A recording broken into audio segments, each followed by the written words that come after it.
Hello friends, आज आपण नवीन topic start करतोय आयोनिक इक्विलिब्रियम. याच्या आधीचा पार्ट जो आहे केमिकल इक्विलिब्रियमचा तो आपण याच्या आधी स्टडी केलेला होता. केमिकल इक्विलिब्रियम मध्ये आपण बरेचसे कॉन्सेप्ट जे आहेत इक्विलिब्रियमशी रिलेटेड ते डिस्कस केले होते, जसे की केसी केपी त्या दोघांमधलं रिलेशन, ली चार्टेलियस प्रिन्सिपल. हा सगळा जो पार्ट आहे आपण तो केमिकल इक्विलिब्रियम मध्ये पाहिलेला होता. त्याच्यानंतरचा जो मोस्ट इम्पॉर्टंट पार्ट आहे with respect to competitive examination तो आहे बाळांनो आयोनिक इक्विलिब्रियम. और this year they distributed this ionic equilibrium to the class 12. Generally this is single topic under the name equilibrium, chemical as well as ionic एकाच heading मध्ये येतो इक्विलिब्रियमच्या. But from this year they distributed chemical in 11th class and ionic in 12th class. So now we'll start the ionic equilibrium. So what is ionic equilibrium? Equilibrium established between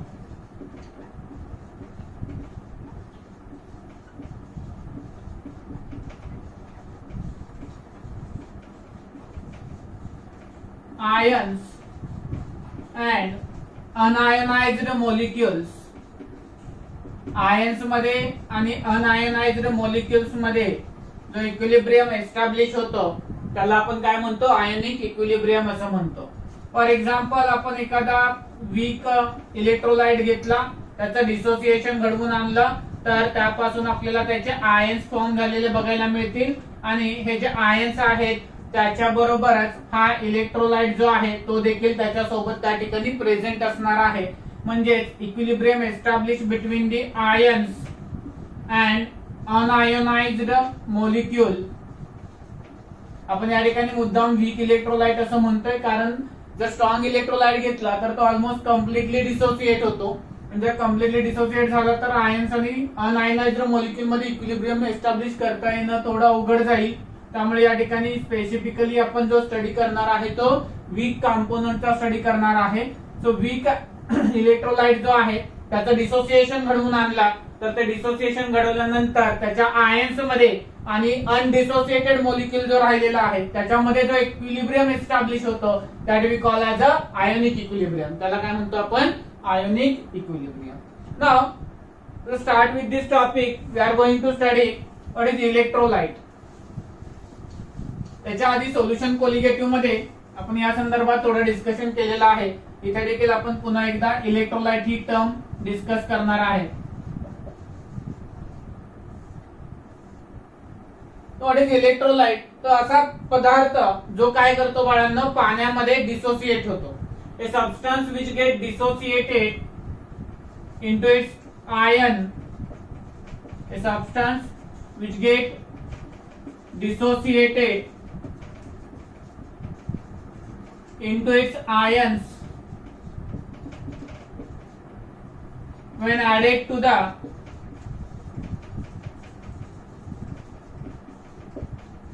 water is called electrolyte. म्हणजे असा पदार्थ जो water मध्ये add केल्यानंतर dissociate होतो त्याला आपण काय म्हणतो बाळांनो, इलेक्ट्रोलाइट असं म्हणतो. आणि हा जो इलेक्ट्रोलाइट आहे तो इलेक्ट्रोलाइट त्या ठिकाणी दोन प्रकारे आपण सांगू शकतो. पहिला प्रकार आहे त्याचा स्ट्रॉंग इलेक्ट्रोलाइट आणि दुसरा प्रकार आहे वीक इलेक्ट्रोलाइट. तर स्ट्रॉंग कधी म्हणणार आपण त्याला आणि वीक इलेक्ट्रोलाइट कधी म्हणणार आपण त्याला.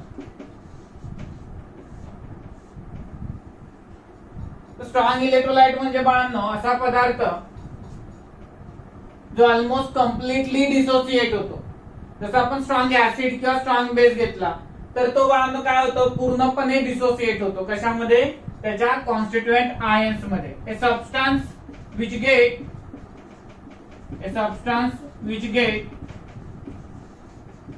डिसोसिएटेड almost completely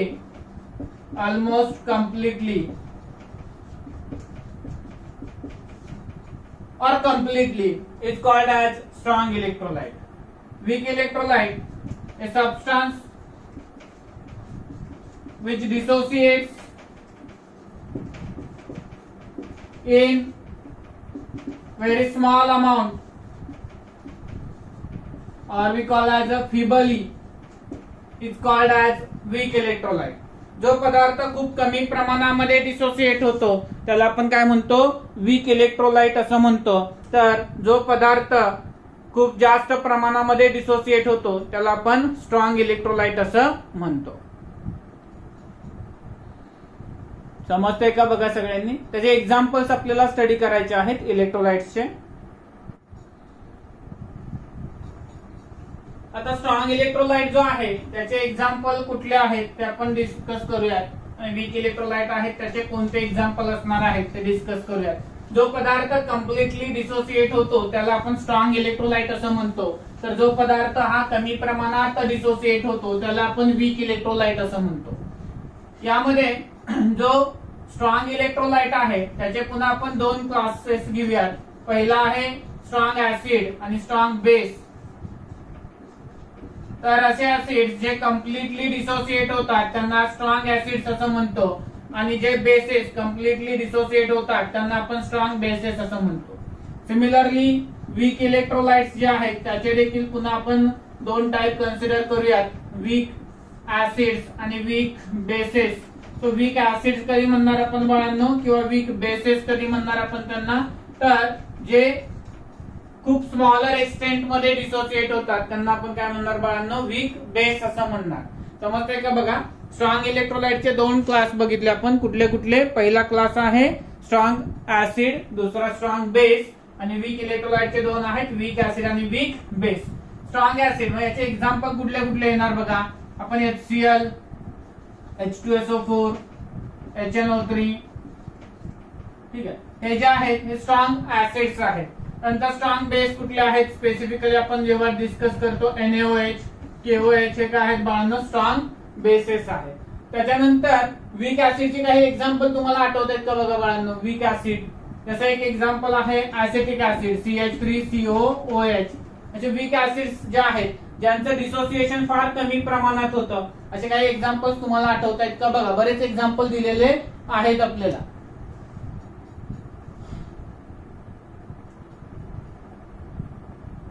याच्याच फॅमिलीमध्ये कन्सिडर केले आपण तर येतील आपल्याला. फॉर्मिक ऍसिड आहे, HCOOH आहे, HF आहे, ठीक आहे. हे वीक ऍसिड्स आहेत. आणि वीक बेसेस जे आहेत त्याचे एक्झाम्पल आपल्याला जे मेटल हायड्रॉक्साइड्स आहेत FeOH थ्राइस किंवा CuOH ट्वाइस हे आपल्याला वीक बेस म्हणून सांगता येईल. किंवा NH4OH अमोनियम हायड्रॉक्साइड हे सगळे बाळांना आपल्याला वीक बेस म्हणून कन्सिडर करता येतील. तर अशा पद्धतीने स्ट्रॉंग इलेक्ट्रोलाइट आणि वीक इलेक्ट्रोलाइट आपण स्ट्रॉंग ऍसिड आणि स्ट्रॉंग बेस किंवा वीक ऍसिड आणि वीक बेस त्या टर्म मध्ये सांगू शकतो. तो पहिला कन्सेप्ट इथे बाळांनो कंप्लीट होतो. What is electrolyte, how they are classified. So electrolyte is a substance which dissociate in water forming constituent ions. It is classified into two types. Number one, strong electrolyte. Number two, weak electrolyte. Strong electrolyte, a substance which get dissociated almost completely. Weak electrolyte, a substance which get dissociated in very smaller extent. Strong electrolytes मध्ये दोन type घेतले आपण, strong acid, strong base. Weak electrolyte मध्ये दोन type घेतले आपण, weak acid आणि weak base. तर त्याचे एक्झाम्पल आपण या ठिकाणी इलुस्ट्रेट करून दिलेले आहे. आता हे जे आपण ऍसिड आणि बेसेस बघितले तर ऍसिड कुणाला म्हणायचं आणि बेस कुणाला म्हणायचं हा नेहमी आपल्याला प्रश्न पडतो. तर याच्यासाठी आपल्याकडे जे काही सायंटिस्ट आहेत वेगवेगळ्या सायंटिस्टनी वेगवेगळ्या थेअरीज सांगितलेल्या आहेत. त्या थेअरीज आपण या ठिकाणी आज स्टडी करणार आहे की नक्की ऍसिड किंवा बेस हे आपण कशा कशाला म्हणतो. We are going to discuss acid base theory. First जी थेअरी आहे ती सायंटिस्ट अरेनियस जो आहे त्यानं सांगितलेली आहे. तर आपण अरेनियस ऍसिड बेस थेअरी आज सुरुवातीला स्टडी करणार आहे.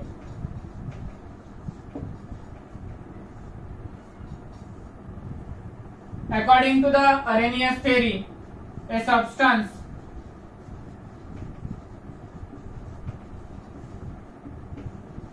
which on dissolving in water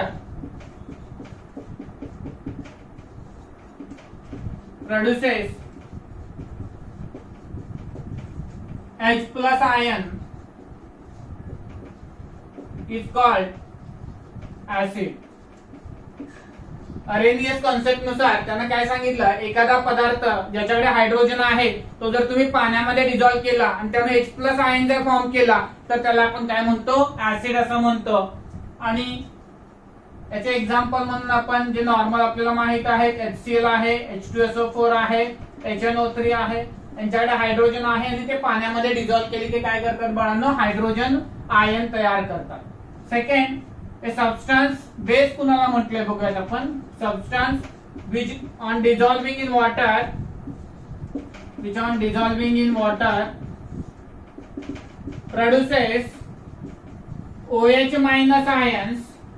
produces OH minus ions is called base.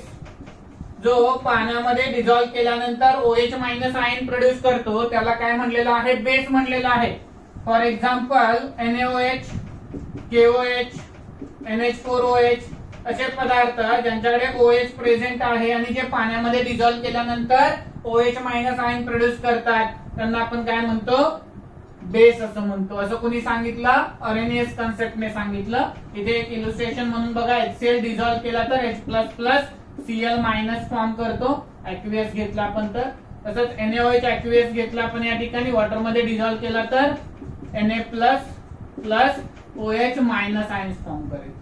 तर अशा सबस्टन्सला त्याने ऍसिड आणि बेस म्हणले की जे H+ आणि OH मायनस डिझॉल्व्ह पाण्यामध्ये केल्यानंतर प्रोड्यूस करतात. आता केमिस्ट्री म्हटलं की आपल्याला माहिती आहे it is full of failed theories and exceptions. तर इथे पुन्हा एकदा असं झालं की काही पदार्थ आहेत ज्यांच्याकडे हायड्रोजन नाहीये but still they are acid, और ज्यांच्याकडे OH नाहीये स्टील दे आर बेस. दुसरा, हा जो कॉन्सेप्ट आहे अरेनियसनं तो फक्त ऍक्वियस मीडियम मध्ये एक्सप्लेन केलेला आहे. आता मी एवढं सगळं सांगतोय याचाच अर्थ असा असणार आहे की हे थिअरी सगळ्या ठिकाणी लागू होत नाहीये.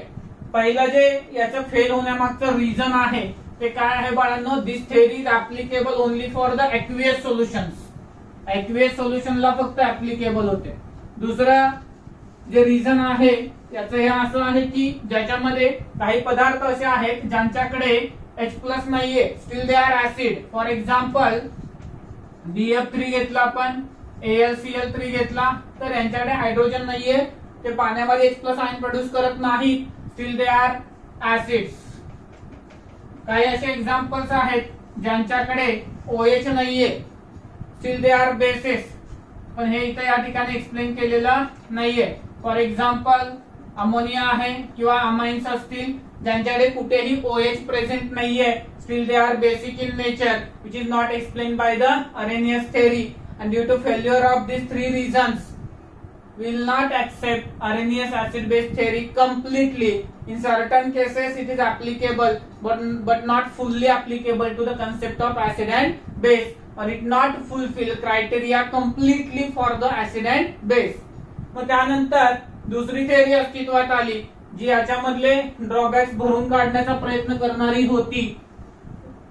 कॉन्सेप्ट कळालाय का बघा. According to Arrhenius concept, a species which produces H+ ion in water is called as acid. A species which produces OH minus ion in water is called base. But this theory is applicable only for the aqueous medium. Secondly, in this theory, it is not explained for the acids which do not contain H+, or for the bases which do not contain OH minus. यांच्याकडे H+ नाहीये तरी acid आहे, OH minus नाहीये तरी base आहे, हे या ठिकाणी बाळांनो एक्सप्लेन केलेलं नाहीये. त्यामुळे याच्यानंतर दुसरी थेअरी अस्तित्वात आली. दुसरी थेअरी जी होती बाळांनो ती होती Lowry Bronsted acid base theory. Lowry Bronsted acid base theory.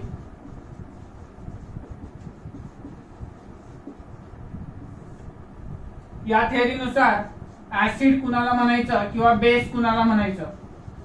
या थेअरीनुसार acid is a substance which donate proton. Substance which donates proton is called as acid, or in simple word proton donor is called as acid.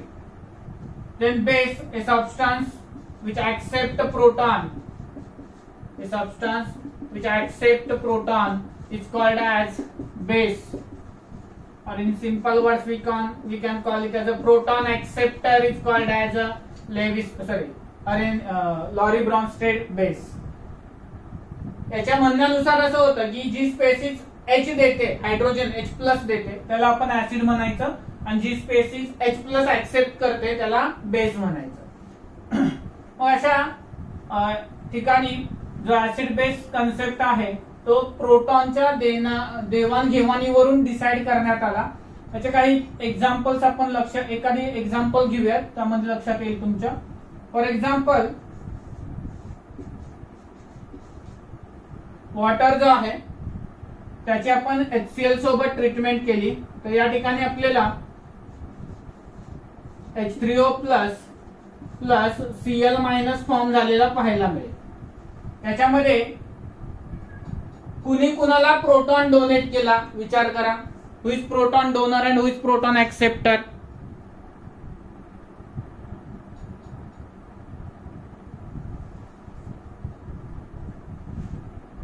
कोण proton donor आहे आणि कोण proton acceptor आहे? Yes, hydrogen जो आहे HCl कडचा तो दिला गेलेला आहे. कुणाला दिलेला आहे? वॉटरला दिला गेलेला आहे. आणि वॉटरला हायड्रोजन दिल्यामुळे या ठिकाणी काय झालेलं आहे बाळांनो? HCl जो आहे तो प्रोटॉन डोनर ठरलेला आहे. आणि according to this concept proton donor is acid, while water is a proton acceptor in this case. So water will act as a base. Water will act as a base. या ठिकाणी जो proton donor होता त्याला आपण म्हणलं acid, जो proton acceptor आहे त्याला म्हणलेला आहे बेस. लॉरी ब्रॉन्स्टेड थेअरी आपल्याला पुन्हा एकदा लिमिटेड कन्सेप्टच सांगते की प्रोटॉन देण्यावरून आणि घेण्यावरून. पुन्हा एकदा जसे काही मॉलिक्युल्स मी मगाशी सांगितलं होतं की BF3 आहे जो ऍसिड आहे, या ठिकाणी तो डिस्कस केला गेलेला नाहीये. किंवा अमोनिया जो आहे, ठीक आहे का, तो प्रोटॉन देणार किंवा घेणार असं काही होत नाहीये. तर त्या ठिकाणी त्याचं देखील बेसिक नेचर या ठिकाणी आपण एक्सप्लेन करू शकत नाही. त्यामुळे पुन्हा एकदा ही थेअरी देखील या ठिकाणी लिमिटेड राहून जाते आणि त्यामुळे आपल्याला पूर्णपणे ऍसिड आणि बेस कन्सेप्ट बद्दल ही थेअरी देखील माहिती देत नाही. आता या कन्सेप्ट मध्ये एक महत्वाचा आर्टिकल आपल्याला स्टडी करायचं आहे, त्याचं नाव आहे ऍसिड बेस कॉन्जुगेट पेअर्स किंवा conjugate acid base pairs. Conjugate acid base pairs कुणाला म्हणायचं कॉन्जुगेट ऍसिड बेस पेअर? तर जी स्पेसिस, या दोन स्पेसिस आहेत, एक रिएक्टंट साइडला आहे एक प्रोडक्ट साइडला आहे, आणि त्या दोघांमध्ये फक्त हायड्रोजनचा डिफरन्स आहे, H+ चा डिफरन्स आहे, अशा स्पेसिसला आपण काय म्हणतो? कॉन्जुगेट ऍसिड बेस पेअर्स असं म्हणतो. मी या ठिकाणी एक एक्झाम्पल मांडतो बघा. H2O घेतला आपण, त्याची रिएक्शन जर आपण या ठिकाणी आता घेतलेली रिएक्शन डिस्कस करूया. HCl सोबत केली तर या ठिकाणी H3O+ फॉर्म होतो, प्लस या ठिकाणी Cl- तयार झालेला आहे. आता या ठिकाणी मगाच्या कन्सेप्ट नुसार हा जो आहे बाळांनो तो कोण आहे? बेस आहे, आणि हा कोण आहे? ऍसिड आहे. आता हा जो बेस आहे त्याच्यामध्ये H+ चा डिफरन्स असणारा इकडचा सबस्टन्स कोणता आहे? हा आहे. म्हणजे हा जो बेस आहे त्याचा हा कोण असणार आहे? कॉन्जुगेट ऍसिड असणार आहे. मग जर आपण याला बेस 1 म्हणलं तर हा याचा ऍसिड 1 असणार आहे.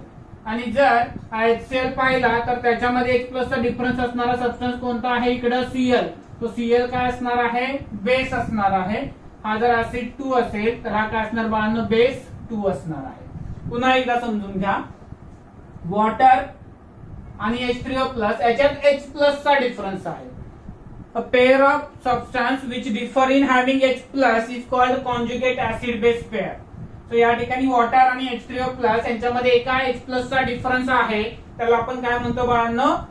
Conjugate acid base pair. तसंच HCl आणि Cl- मध्ये देखील काय झालेलं आहे बाळांनो? एका H+ चा डिफरन्स आहे, त्याला देखील आपण काय म्हणणार त्या ठिकाणी? कॉन्जुगेट ऍसिड बेस पेअर म्हणणार. रिव्हर्स रिएक्शन जर आपण बघितली तर आता याला ऍसिड का म्हणायचं बघा बरं, कारण हा H3O प्लस आहे, हा काय करतोय रिव्हर्स डायरेक्शन मध्ये एक H प्लस डोनेट करतोय कुणाला Cl मायनस ला, म्हणजे प्रोटॉन डोनर झाला H3O प्लस, म्हणजे तो काय झाला त्या ठिकाणी ऍसिड झाला आणि Cl मायनस ने काय केलं बाळांनो, प्रोटॉन ऍक्सेप्ट केला, प्रोटॉन ऍक्सेप्ट केल्यामुळे तो कोण झाला बाळांनो, रिव्हर्स डायरेक्शन मध्ये जाताना बेस. तर या ठिकाणी हा बेस 1 आहे, त्याचा ऍसिड कॉन्जुगेट ऍसिड इथं आहे, हा ऍसिड 2 आहे, त्याचा कॉन्जुगेट बेस इकडे आहे. असे नंबर ऑफ एक्झाम्पल्स आपल्याला घेता येतील. अजून काही एक्झाम्पल्स आहेत का बघूयात आपण या ठिकाणी.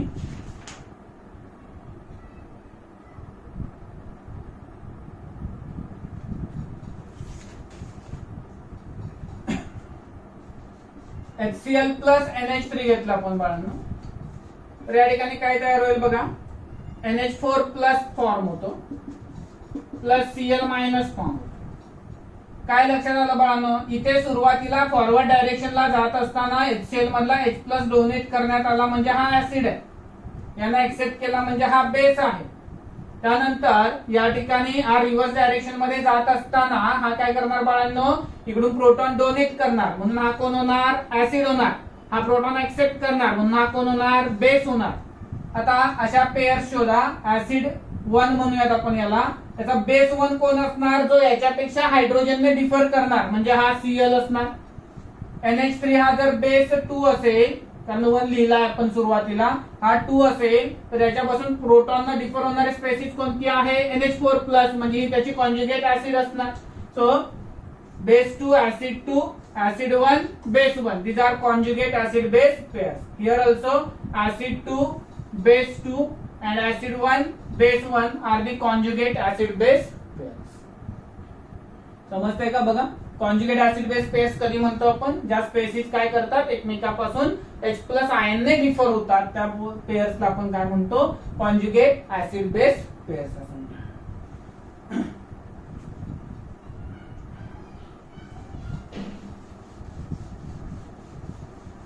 याच ठिकाणी आपल्याला अजून एक कन्सेप्ट एक्सप्लेन करायचं आहे बाळांनो, amphoteric nature of water. Amphoteric nature of water.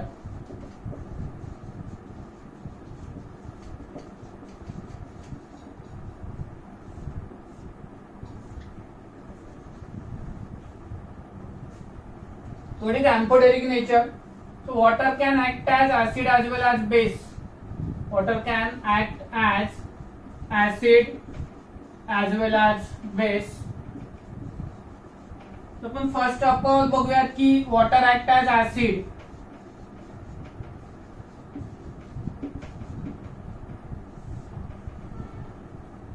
Reaction तुम्ही आता जी घेतलेली आहे तीच आहे, त्याच प्रकारची आहे. H2O plus NH3 it will give us OH minus, or we can write NH4 plus OH minus. So when acting as an acid, water have to donate proton. त्याला प्रोटॉन डोनेट करणं भाग आहे. ज्यावेळेस वॉटरला ऍसिड म्हणून act व्हायचे त्यानं काय केलं पाहिजे बाळांनो, प्रोटॉन डोनेट केलं पाहिजे. ज्यावेळेस त्याला बेस म्हणून ऍक्ट व्हायचे त्यावेळेस त्यानं काय केलं पाहिजे, प्रोटॉन ऍक्सेप्ट केलं पाहिजे. या ठिकाणी प्रोटॉन ऍक्सेप्ट केलाय की डोनेट केलाय बघा बरं, या ठिकाणी वॉटरने NH3 ला प्रोटॉन डोनेट केला. सो प्रोटॉन डोनर इज कोण असतो बाळांनो, ऍसिड. ठीक आहे, आणि या ठिकाणी NH3 काय असणार आहे, बेस असणार आहे. So water can act as a acid. Second example जे आपण आधी डिस्कस केलेलं आहे, water act as a base. So when water treated with HCl, काय झालं होतं रे, वॉटरने प्रोटॉन ऍक्सेप्ट केला कुणाकडून, HCl कडून, आणि त्यांना हायड्रोनियम आयन फॉर्म केला. H3O plus is a hydronium ion plus त्यांना Cl मायनस फॉर्म केला. So in this case water act as a base because it accepts proton from HCl, and as acid donate it act as a acid. HCl donate proton, hence it act as a acid.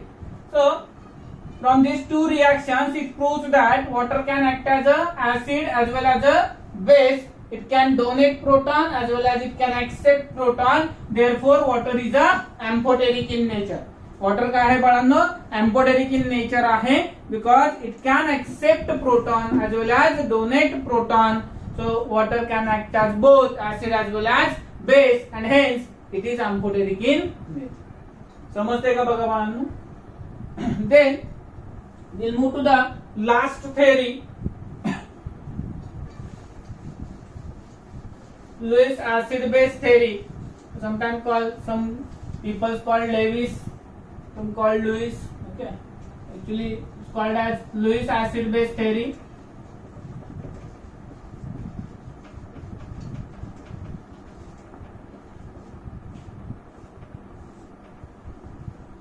So this theory gives again idea for definitions of acids and bases, and whole all theories together can represent the concept of acid and base. No theory can provide actual data for the representation of acid and base. So according to the Lewis acid base theory, lone pair acceptor is acid. Lone pair of electron acceptor is acid. Electron lone pair acceptor म्हणूयात आपण. आणि electron lone pair donor is a base. जो इलेक्ट्रॉनची lone pair आहे donate करतो त्याला काय म्हणायचं, बेस म्हणायचं. आणि जो इलेक्ट्रॉन पेअर ऍक्सेप्ट करतो त्याला काय म्हणायचं, ऍसिड म्हणायचं. असं कुणी सांगितलं, भोसले सरांनी नाही. कुणी सांगितलं, लुईसनं सांगितलं. काय सांगितलं की जो इलेक्ट्रॉन पेअर ऍक्सेप्ट करतो त्याला ऍसिड म्हणा, जो इलेक्ट्रॉन पेअर डोनेट करतो त्याला बेस म्हणायचं. मग एक्झाम्पल सांगता येतील का आपल्याकडे, तर आपण जे बोरॉन फॅमिलीचे मेंबर्स बघितलेले आहेत, ठीक आहे का, त्यांचे जे हॅलाइड्स आहेत ते हॅलाइड्स कसे आहेत बाळांनो, लुईस ऍसिड म्हणून काम करतात. BF3, BCl3, AlCl3, AlBr3 सगळे तुम्ही कन्सिडर करू शकता त्या ठिकाणी. त्यानंतर या ठिकाणी काही अजून आहेत, FeCl3 असेल, CuCl2 असेल. So this species they can act as a Lewis acid. ठीक आहे. तर ज्यांच्याकडे इलेक्ट्रॉन पेअर ऍक्सेप्ट करण्याची क्षमता आहे त्यांना आपण काय म्हणतो बाळांनो, या ठिकाणी लुईस ऍसिड्स असं म्हणतो. इलेक्ट्रॉन पेअर डोनेट करण्याची क्षमता आहे ज्यांच्याकडे, फॉर एक्झाम्पल आहे बाळांनो अमोनिया आहे. अमोनियाकडे इलेक्ट्रॉन पेअर आहे, ठीक आहे का, तो इलेक्ट्रॉन पेअर काय करणार बाळांनो, डोनेट करणार. नंतर वॉटर आहे, water can donate lone pair of electron. HCl आहे, HF आहे, ठीक आहे का, सॉरी HCl HF नाही, ज्यांच्याकडे लोन पेअर अवेलेबल आहे डोनेशन साठी, दे कॅन ऍक्ट ऍज बाळांनो बेस. लुईस बेस ज्यांना आपण म्हणू शकतो. समजतंय का बघा. Those who can accept lone pair of electron, we call them as a Lewis acid, while a species which donate lone pair of electron is called as Lewis base.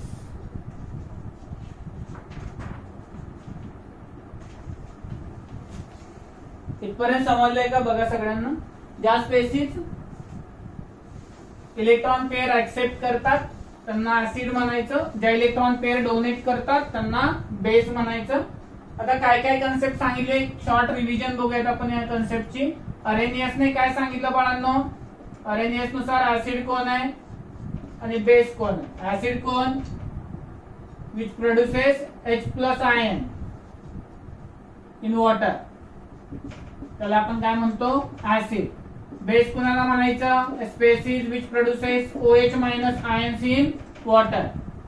According to the Lowry Bronsted concept, acid कुणाला म्हणायचं, proton donor आहे त्याला काय म्हणायचं, acid. आणि proton acceptor आहे त्याला काय म्हणायचं बाळांनो, बेस. प्रोटॉन ऍक्सेप्टरला काय म्हणायचं, बेस. प्रोटॉन डोनरला काय म्हणायचं, ऍसिड. त्यानंतर एक कन्सेप्ट सांगितलं आपण कोणता, लुईस ऍसिड बेस थेअरी. त्याच्यानुसार ऍसिड कोण आहे, इलेक्ट्रॉन पेअर ऍक्सेप्टर, त्याला काय म्हणलं आपण, ऍसिड. बेस कोण आहे, electron pair donor. In short we can summarize acid base theory. त्याच्या कन्सेप्ट मध्ये ऍडिशनल क्वेश्चन येतो तो कॉन्जुगेट ऍसिड बेस पेअर वरती. तर तो एक कन्सेप्ट या ठिकाणी इम्पॉर्टंट आहे, तो लक्षात ठेवण्याचा प्रयत्न करा सगळ्यांना. आता त्याच्यानंतर तो पार्ट येतो बाळांनो, तो आहे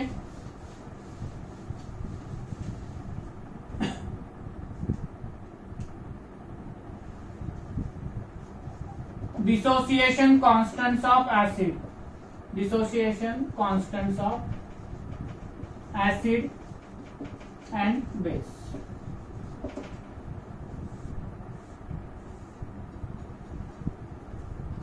डिसोसिएशन कॉन्स्टंट आपण जो केसी बघितलेला होता इक्विलिब्रियम कॉन्स्टंट त्याच्या अनुषंगानेच आपल्याला सांगायचं आहे. फॉर ऍसिड्स सपोज आपण एक रिएक्शन कन्सिडर केलेली आहे. एच हा वीक ऍसिड आहे आणि हा डिसोसिएट होतो H plus plus A minus मध्ये.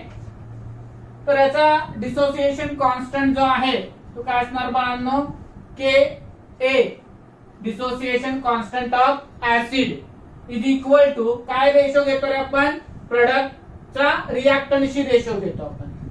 So concentration of product upon concentration of reactant. आपण केमिकल इक्विलिब्रियम मध्ये जे केसीचे एक्सप्रेशन लिहितो त्या पद्धतीने एक्सप्रेशन लिहायचं आहे. बॅलन्स इक्वेशन मध्ये इथे काही कोएफिशियंट नाहीये, जर ते असते तर आपण त्याच्या पॉवरला घेतले असते. त्यानंतर फॉर बेस सपोज एक वीक बेस घेतला आपण BOH which can dissociate as B plus OH minus. Then dissociation constant for weak base Kb is equal to B plus concentration of OH minus upon concentration of BOH. समजते का? So these are the representation methods for the dissociation constants of acid as well as base. जो dissociation constant आहे acid किंवा base त्याच्या representation साठीच्या ह्या methods आहेत बाळांनो. याच्यावरती आधारित आपल्याला जो नेक्स्ट कन्सेप्ट पाहायचा आहे तो आहे बाळांनो Oswald dilution law. Most important concept आहे ओसवाल्ड डायल्युशन लॉ. आपण नेक्स्ट लेक्चर मध्ये कॅरी करूयात ओसवाल्ड डायल्युशन लॉ. इथपर्यंत समजले का बघा बाळांनो सगळ्यांना. आजच्या लेक्चर मध्ये आपण काय काय पाहिलं, what is electrolyte, what are types of electrolyte, what are different theories for acid and base like Arrhenius concept, Lorry-Bronsted concept and Lewis acid base theory.